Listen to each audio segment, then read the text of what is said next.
we have made it to the end of the 3 days. And as we near the end of our time together, I just want to sincerely thank the presenters, the panelists, the moderators, and everyone behind the scenes. And there are a lot of people behind the scenes that came together to put on this event. I certainly appreciate how everyone was able to take very important concepts and models and make that information immediately applicable to program teams. That's really important and I think helpful. I am so confident that no matter your experience, your geographic location, or the population that you serve, this training provided at least one thing, hopefully many more things, but at least one thing that each of you can use to enhance your services for youth. And then I'd certainly like to thank FISB for building in this kind of training opportunity to the grant program. I know I speak for all of us when I acknowledge just how valuable it is to continue learning and continue learning together and to stay encouraged. This is hard work, but it's also rewarding work. And sometimes I think it's important to remind ourselves of that. So now I'd like to ask Resa Matthew from FISB to bring a few more closing remarks before we leave for the day. Thank you, Kendy. And I have to say, wow, just listening to all of the report outs that just happened, lots of pearls of wisdom being shared, and I appreciate being a part of that.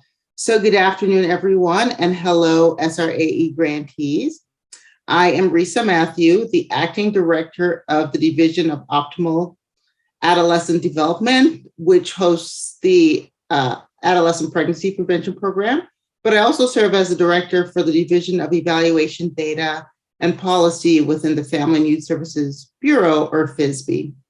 And I certainly hope everyone enjoyed our SRAE topical training over the last few afternoons. As I know, I have totally enjoyed those sessions I was able to attend.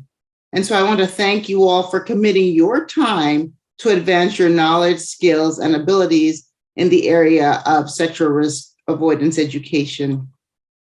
During the past few days, we've learned so much on the importance of self-sufficiency, goal setting, reframing mindsets, building rapport with youth, sharing life experiences, healthy relationships, providing information along with time for processing, and really empowering youth to decide their lives that is so important for them, that will place them on the right trajectory for their successful transition to adulthood.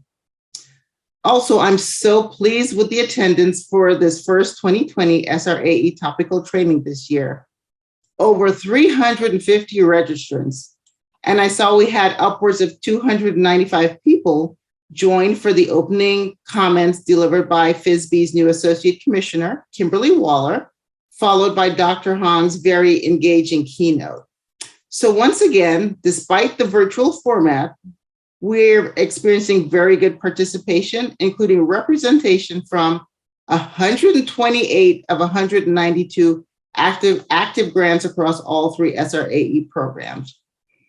And Dr. Hong's keynote on the first day delivered special insights on understanding the psychology of self-sufficiency and really set a good tone for getting us all engaged through the questions posed during his session.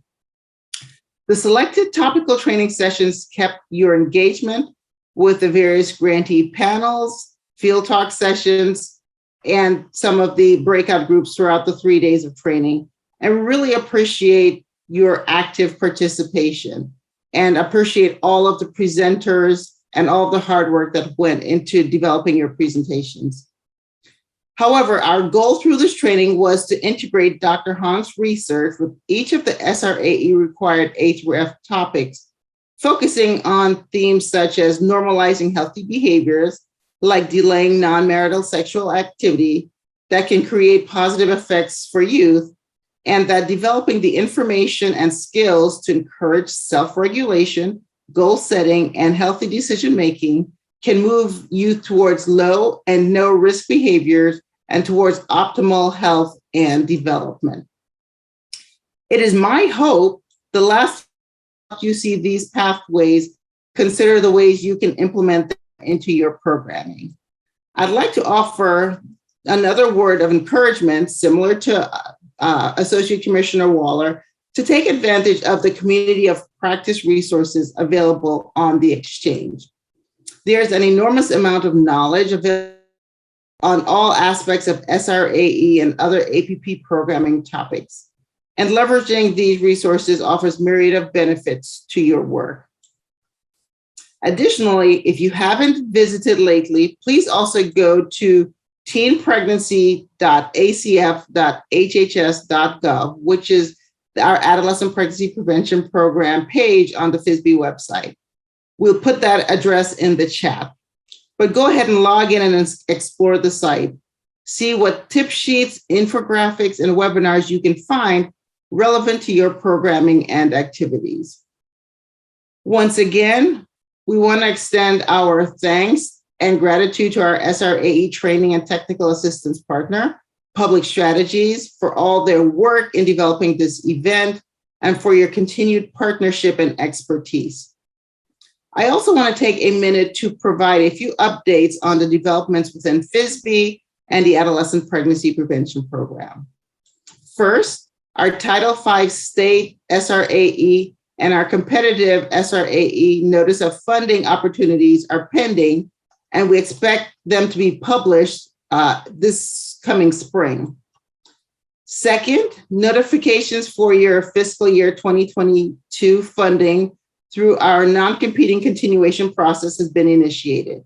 So Title V competitive SRAE grantees, you should have already received your notification, and for general departmental SRAE grantees, notification will be provided next week.